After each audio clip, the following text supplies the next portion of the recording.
dia. Aliran sesat atau aliran Ahlussunnah wal Jamaah? Tu dia Wahabi Diskusi ilmiah, ini tajuk dia, diskusi ilmiah dari Ustaz Salman Ali versus siapa? ARG yang di Ustaz Engku Ahmad Fazil dan siapa tadi? Kita ulang balik.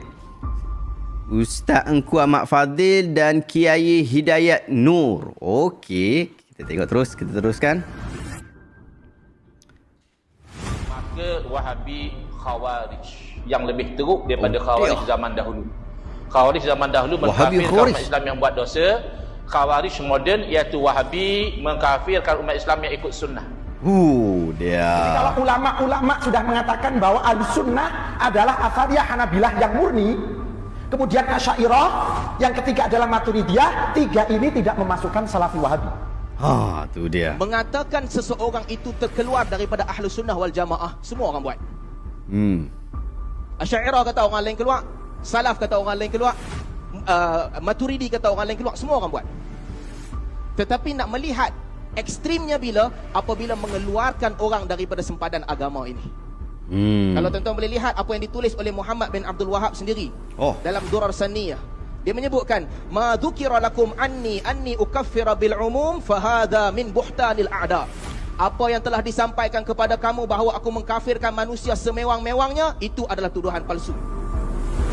Dia. Okey, kita tengok ni. Assalamualaikum warahmatullahi wabarakatuh. Alhamdulillah, salatu wassalamu ala Rasulillah, amma ba'd. Kaum muslimin yang dirahmati Allah Subhanahu wa taala. Berawal dari postingan channel ini, videonya yang kami kutip, ini kami bisa mengetahui bahwasanya akan ada dialog atau mudzakarah yang diselenggarakan oleh Promedia Tajdid antara Ustadz Salman Ali yang mereka sebut dari Ustadz Salafi Wahabi dengan lawan dialognya, yaitu dua dari kalangan Aswaja, yaitu Ustadz Tengku Ahmad Fazil dan Kiai Hidayat Nur. Untuk biografi mereka silahkan browsing. Insya Allah nanti ada sedikit gambaran, meskipun tidak semuanya dari mereka akan ditemukan biografinya yang diekspos di internet. Tapi dari video teaser yang ditampilkan, ini ada sedikit perkataan Ustadz Salman Ali yang mengatakan, kurang lebih kesimpulannya adalah masalah pengakuan bahwasanya mereka adalah Ahlussunnah wal Jamaah, maka ini semuanya mengaku Ahlussunnah wal Jamaah. Apapun kelompok, apapun golongan, apapun firqah dan sebagainya, mereka mengaku Ahlussunnah wal Jamaah. Ya, dan hal biasa apabila mereka mengaku dia paling Ahlussunnah wal Jamaah dan sementara kelompok yang lain bukan Ahlussunnah wal Jamaah. Itu bukan ekstrim. Akan tetapi kapan kemudian dikatakan sebuah pemahaman itu ekstrim? Yaitu melihat ketika mengeluarkan seorang atau kelompok yang lain dari Islam. Artinya dilihat bahwasanya pemahaman tersebut ekstrim adalah ketika mengeluarkan pemahaman lain keluar dari Islam. Artinya takfiri, mengkafirkan kelompok lain. Kemudian beliau membantah tuduhan yang selama ini banyak beredar bahwasanya Syekh Muhammad bin Abdul Wahab ini mengkafirkan kaum muslimin secara umum. Yang tidak sama dengan Syekh Muhammad bin Abdul Wahab itu dianggap kafir. Maka Ustadz Salman Ali membantah bahwasanya perkataan atau info tersebut, informasi tersebut, berita tersebut itu adalah bentuk fitnah. Dan beliau menukil perkataan Syekh Muhammad bin Abdul Wahab. Wa amma ma dzukira lakum anni inni ukaffiru bil umum fahadha min buhtanil a'da. Perkataan beliau ini diambil dari kitab Majmu' Mu'allafat. Jadi apa yang diceritakan kepada kalian bahwasanya aku, kata Syekh Muhammad bin Abdul Wahab, ini mengkafirkan manusia ini dengan secara umum, maka itu termasuk kedustaan atau termasuk fitnah dari musuh, yaitu musuh-musuh dakwah Syekh Muhammad bin Abdul Wahab, yaitu dakwah tauhid. Kemudian kalau di dalam kitab Ad-Durar As-Saniyah yang sering dikutip oleh mantan teroris yang tentu kita tahulah ya, Islah Bahrawi CS. Jadi di dalam kitab Ad-Durar As-Saniyah, beliau Syekh Muhammad bin Abdul Wahab mengatakan fahaza buhtanun azim. Maka perkataan tersebut itu perkataan dusta yang besar. Ya, perkataan yang mengatakan Syekh Muhammad bin Abdul Wahab itu pemahamannya adalah takfiri, itu adalah fitnah yang besar. Nah, bagaimana hasil diskusi atau muzakarah dari mereka bertiga? Video ini ringkasan di mana ini adalah bagian yang paling penting untuk dijadikan catatan. Karena ini menunjukkan, membuktikan bahwa mereka yang menuduh Syekh Muhammad bin Abdul Wahab ini adalah berpemahaman takfiri, mengkafirkan kaum muslimin secara umum yang tidak sama dengan beliau. Dan ini juga sekaligus bantahan telak untuk para pengekor. Apakah itu kiai, apakah itu ustadz, yang sebenarnya mereka pun mungkin tidak pernah membaca kitab Syekh Muhammad bin Abdul Wahab sendiri. Mereka hanya membaca kitab-kitab fitnah seperti kitab Fitnatul Wahabiyah, yang tentu kita juga mengetahui dari mana kitab tersebut, yang memfitnah bahwasanya Wahabi ini sangat luar biasa. Apabila berkuasa maka akan membantai semua orang yang mereka itu mengklaim bahwasanya Ahlus Sunnah. Jadi kalau Wahabi berkuasa maka Ahlus Sunnah ini akan dihabisi, akan dibantai, nauzubillah min dzalik. Tapi alhamdulillah, beliau yang mengaku Ahlus Sunnah pun yang membuat kitab tersebut ini meninggal dengan tenang di tempat mayoritas Wahabi. Dan penyelenggaraan jenazah pun diurus dengan baik dan dimakamkan di pemakaman kaum muslimin dengan aman.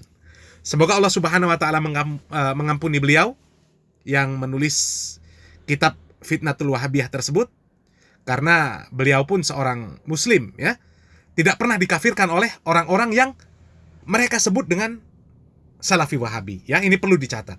Langsung saja kita simak video dialog atau mudzakarah dari mereka bertiga, Ustadz Salman Ali, Ustadz Tengku, dan Kiai Hidayat. Seterusnya saya nak tanya lagi berkaitan dengan siri peperangan. Siri peperangan.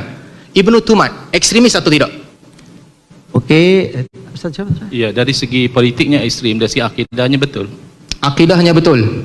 Akidah takfir dan membunuh orang yang berbeza adalah betul. Itu bukan akidah, itu politik. Kan orang politik boleh jadi kejam untuk mengalahkan musuh politik. Jadi Muhammad bin Abdul Wahab tak betul, tapi Ibnu Tumat betul. Tak, akidahnya salah. Ibn Abdul Wahab tidak terangkan akidahnya salah. Saya tak dengar apa dia jawapannya sekali lagi. Dia bezakan Ibn Tumat, kekejaman dia adalah kerana politiknya. Tetapi Syekh Abdul Wahab kekejamannya kerana politiknya? adalah Dia berperang dengan orang yang dia dakwa mujassimah. Di mana politiknya? Okey. Saya keterangan ya, Ustaz Saban tanya. Pertama, bilangan ya yang mati itu sendiri bukan sebab tajsim. Itu adalah fitnah. Ini disebut oleh Abdullah Ganun yang dinukil pada Ibn Khaldun, orang Maghribi. Jadi beza dengan apa yang dicatat dalam tarikh Dimash. Kemudian peperangan Ibn Tumat itu isu politik. Dia bukan isu oleh kerana kamu mujassim dan sebagainya. Ustaz tak baca habis ni. Siap. Nak terangkan. Okay. Ibnu Tumat terlibat dalam dua peperangan di Maghrib sebagaimana disebut oleh Ibnu Qalansi. Peperangan pertama beliau melawan dengan orang yang minum arak dan minum arak dan melakukan maksiat, dan peperangan itu dia menang. Peperangan kedua dia melawan dengan kelompok yang dia panggil mujassimah dan dia kafirkan mereka sebagaimana disebut dalam kitab Akhbarul Mahdi oleh murid dia sendiri. Sebagaimana Dr. Aiman sembunyikan maklumat ni, tak ceritakan. Adakah peperangan itu boleh dijustify? Itu saya beritahu, itu peperangan politik kerana Murabitun yang diperangi oleh Muwahhidun memang akidah mereka adalah Asy'ariyah Tafwidhi. Dan mereka sudah kalau Asy'ariyah Tafwidhi, kenapa Ibnu Tumat panggil dia mujassimah? Itu saya dah jawab tadi. Itu adalah perkhabaran yang fitnah. Ini disebut oleh Abdullah Ganun daripada Ibn Khaldun. Ibn Khaldun bukan berada di situ, Ustaz. Saya bawa sumber yang ada di situ adalah Akhbar Mahdi, murid dia sendiri. Ini kan orang Maghribi, Ibn Khaldun. Yang murid dia berada di situ. Yang kitab ni direkomend oleh Dr. Aiman. Baik, jadi kalau begitu kita katakan ada dua versi. Satu versi yang mengatakan dia adalah kerana tajsim, satu versi katakan kerana politik. Jadi versi yang mengatakan kerana politik itu lebih betul kerana itu bukan lebih betul. Murid dia kata itu tajsim. Murid dia, ya, Murabitun. dalam akhbar Mahdi, penulisan murid dia, perkara yang sama disebutkan oleh Al-Yasa' bin Hazmin, perkara yang sama disebutkan oleh Abdul Aziz bin Shaddad. Dia berperang dengan Murabitun dan memanggil mereka sebagai Ustaz Salman orang yang mengisbatkan ni sifat keberatan mengikat Muhammad Abdul Wahab dengan pandangan murid beliau. Sekarang ni kita ambil bahawa yang fakta adalah yang diperangi juga akidahnya Asy'ariyah, Tafwidhi dan juga menerima takwil, yang memerangi juga akidahnya sama. Jadi isu bukan akidah. Itu pandangan siapa ni? Majoriti mengatakan dia lawan Mujassimah. Satu, kalaulah mereka itu betul Asy'ariyah, maka dia lebih ekstrim sebab bunuh ahli mazhab sendiri. Itu Ustaz Salman berhak pada pandangan Ustaz Salman, tapi daftar saya bagi dua kebarang kalian. Satu, yang dia bunuh itu adalah Mujassimah kerana berbeza akidah dia bunuh. Yang kedua, yang dia bunuh itu adalah Murabitun Asy'ariyah, sama macam dia. Mana lagi teruk? Ya, kalau ikut fakta kami dia bunuh sama akidah, tapi dia bunuh kerana politik. Itu kejam. Itu salah, dia ekstrim, politik dia ekstrim. Tapi akidahnya betul, Asy'ariyah. Akidahnya betul, politiknya ekstrim. Ya. Baik, ada tak kebarang kalian ideologi dia ini diajar akan menimbulkan ideologi ekstremis kerana mengkafirkan Mujassimah dalam perkataan-perkataan dia sendiri? Itu yang mengkafirkan Mujassimah dalam peperangan ini pandangan Ustaz Salman. Ustaz Salman boleh simpan pandangan itu. Itu pandangan dia, bukan pandangan saya. Murid dia sebut. Kan kami kata ini adalah kerana peperangan politik, bukan kerana tajsim. Macam mana dua akidah Ustaz, yang... saya ada soalan. Jujur. Cerita Ibn Tumat disebut dalam Syiarul A'lamin Nubala. Okay. Disebut dalam Al-Bidayah wa Nihayah, disebut dalam Tarikh Dimashq oleh Ibn Qalansi, disebut dalam Tarikh Al-Mahdi. Ustaz baca ke tidak ni? Okey. So, saya jujur nak tahu Ustaz baca ke tidak ni? Sebahagian yang saya baca ni adalah saya nak tanya Ustaz baca salah satu macam Ustaz Salman pernah sebut. Saya nak tanya jujur ni Ustaz. Sebab Ustaz cakap menampakkan Ustaz faham. Ustaz baca ke tidak salah satu di antara buku-buku ini keseluruhan bab Ibn Tumat start sampai habis, sama ada Al-Bidayah wa Nihayah ataupun Syiarul A'lamin Nubala ataupun Tarikh Dimashq ataupun Akhbar Mahdi, baca atau tidak? Okey, kalau saya tak baca, apa kena? Saya tak nak tahu, jujur. Tak nak jawab ke tak nak jawab, baca ke tidak? Okey, katalah saya tidak baca. Saya tak nak tahu baca. Okey, saya jawab saya tak baca. Okey. Tapi fakta yang saya ada adakah salah? Fakta tu salah. Saya tak boleh argue dengan orang yang tak baca. Kerana ini fakta. Saya tak boleh argue dengan orang yang tak baca. Ini fakta daripada sumber yang lain. Saya tak boleh argue dengan orang yang tak tahu keseluruhan story. Okey, itu saya dah dapat jawapan berkaitan dengan itu. Soalan seterusnya, itu hak Ustaz Salman untuk menyimpulkan. Macam mana saya nak argue dengan orang yang tak baca langsung? Dia ambil quotation saja. Dia tak tahu ada beberapa peperangan, ada 9 peperangan yang disebut dalam Akhbar Mahdi. Tak tahu macam mana saya nak argue? Tidak berkaitan dengan isu adakah fikrah dia itu ekstrim atau tidak. Kan peperangan macam mana boleh tahu ekstrim atau tidak kalau tak baca buku dia? Akidah Mursyidah kan buku dia. Akidah Mursyidah tidak ada akidah yang ekstrim. Bukan buku sejarah, maksud saya sejarah perjalanan dia lah. Kita sama-sama jangan jadi sejarah kan banyak versi. Tadi Ustaz Salman tanya tentang adakah pemikiran beliau ekstrim. Saya sudah jawab. Politik ini sesi saya lah. Saya dah dapat jawapan. Ustaz Angku tak baca. It's okay. Ya. Tak apa. Ustaz Salman pun banyak tak baca. Sabar. Tak baca tak apa. Dan kalau baca seterusnya, tidak faham. Seterusnya.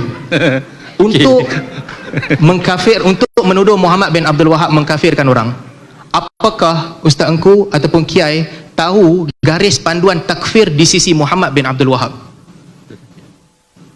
Garis panduan yang dimaksudkan adalah yang digunakan oleh Muhammad bin Abdul Wahab di dalam mengkafirkan orang. Ya syirik itu. Syirik yang dianggap satu patah perkataan. Apa? Garis panduan Muhammad bin Abdul Wahab dalam mengkafirkan orang. Tahu atau tidak?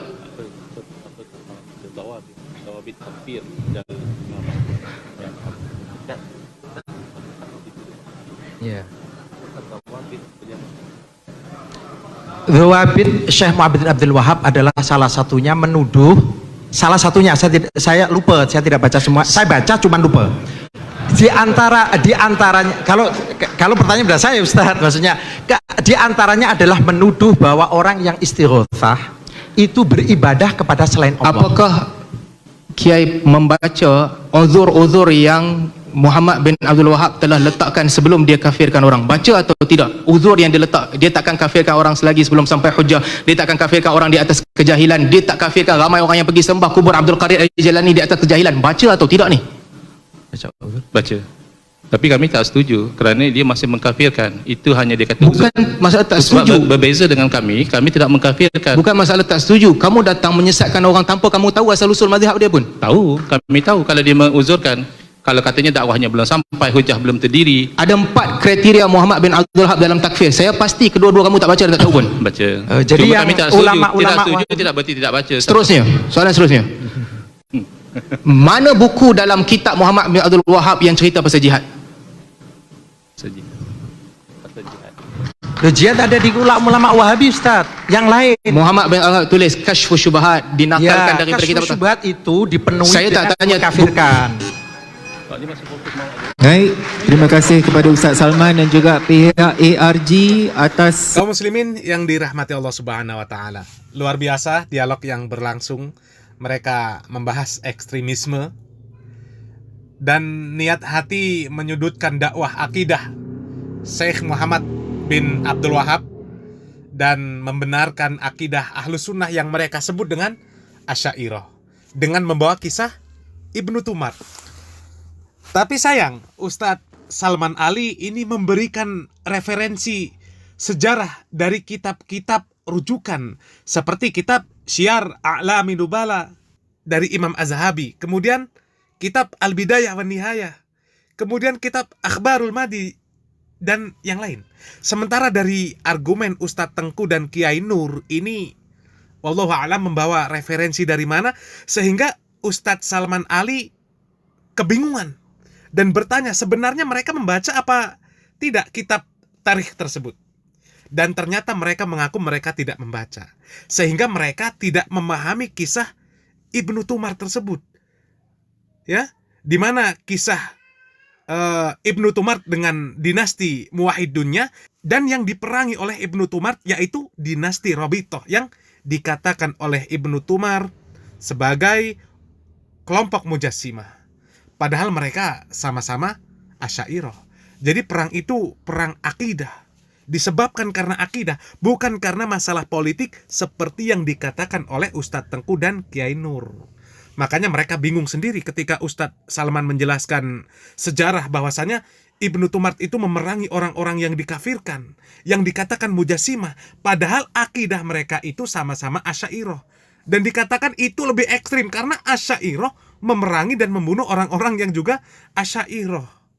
Dan argumen dari Ustadz Tengku dan Kiai Nur bahwa perang tersebut karena politik dibantah telak oleh Ustadz Salman Ali dengan menjelaskan bahwa itu karena pengkafiran, karena mereka mengatakan kelompok Rabithah ini adalah Mujassimah. Dan ini dijelaskan oleh muridnya Ibnu Tumar sendiri di dalam kitab Akhbarul Mahdi. Dan niat mereka memframing bahwasanya apa yang disampaikan oleh Ustadz Salman Ali tersebut adalah pandangan pribadi Ustadz Salman Ali, terbantahkan dengan telak dengan dikatakan oleh Ustadz Salman Ali bahwasanya itu adalah perkataan murid Ibnu Tumar sendiri. Tapi itulah kaum muslimin yang dirahmati Allah Subhanahu wa taala. Meskipun sekelumit cuplikan video, tapi begitu besar pelajaran yang bisa kita ambil. Begitu banyak kaum muslimin, bahkan para pembenci dakwah salaf sekelas Ustadz Tengku dan Kiai Nur pun mereka tidak membaca kitab rujukan yang benar. Sehingga ketika menyampaikan kepada jamaah pun akhirnya sejarah yang tidak benar juga. Bahkan yang lebih parah, sebagian dari mereka para pembenci dakwah yang dibawa oleh Syekh Muhammad bin Abdul Wahab, mereka itu membuat provokasi dengan mengatakan bahwasanya orang-orang pengikut dakwah Syekh Muhammad bin Abdul Wahab, yaitu orang-orang Salafi Wahabi, mereka itu anti Yasin, anti tahlil, anti solawat, anti ziarah kubur. Kemudian setelah sholat tidak mau berzikir, kemudian tidak mau mendoakan orang yang sudah meninggal dan lain sebagainya. Jadi itu fitnah yang besar. Itu fitnah bahwasanya orang-orang yang disebut dengan Salafi Wahabi, mereka tidak anti sama Yasin, mereka tidak anti dengan tahlil, tidak anti dengan solawat, tidak anti dengan ziarah kubur. Dan mereka setelah sholat mereka juga berzikir, mereka juga mendoakan orang yang sudah meninggal. Hanya saja mereka itu menggunakan cara sebagaimana cara para salafus soleh di dalam mengamalkan amaliyah-amaliyah tersebut. Ya, dan kemudian dengan fitnah-fitnah tersebut didukung juga mayoritas kaum muslimin. Mereka selain tidak memiliki kitab untuk merujuk apa yang disampaikan oleh kiai ustadz mereka tersebut, mereka pun tidak bisa membaca kitab kecuali terjemahan. Dan terjemahan pun mereka banyak yang tidak punya. Sehingga di sini yang dipertaruhkan adalah kecerdasan di dalam memilah dan memilih siapa orang atau tokoh atau ulama yang pantas dan tidak pantas untuk diambil ilmunya. Tentu kecerdasan ini perlu kita minta dengan berdoa kepada Allah Subhanahu wa taala, terutama di dalam sholat. Kita membaca ihdinas siratal mustaqim, dan kita banyak melihat mereka para pembenci dakwah salaf yang mereka sebut salafi wahabi. Para pembenci dakwah salaf tersebut, mereka terdoktrin oleh tokoh-tokoh mereka, dan mereka pun tidak kunjung mendapatkan petunjuk karena kita lihat begitu banyak dari mereka yang tidak mengerjakan sholat. Mereka hanya mengerjakan perkara-perkara yang dinilai itu adalah kegiatan umum yang menciri khaskan amaliyah mereka, menciri khaskan kelompok mereka. Akan tetapi kita selalu berdoa agar Allah Subhanahu wa taala tetap mendoakan mereka agar Allah Subhanahu wa taala memberikan hidayah kepada mereka, saudara-saudara kita yang sebenarnya mereka pun tidak mengetahui bagaimana dakwah Syekh Muhammad bin Abdul Wahab yang sebenarnya. Dan semoga Allah Subhanahu wa taala memberikan kepada kita keistiqomahan untuk terus mengikuti dakwah yang hak ini sampai akhir usia kita. Semoga apa yang kami sampaikan yang sedikit ini bermanfaat. Barakallahu fikum. Wassalamualaikum warahmatullahi wabarakatuh.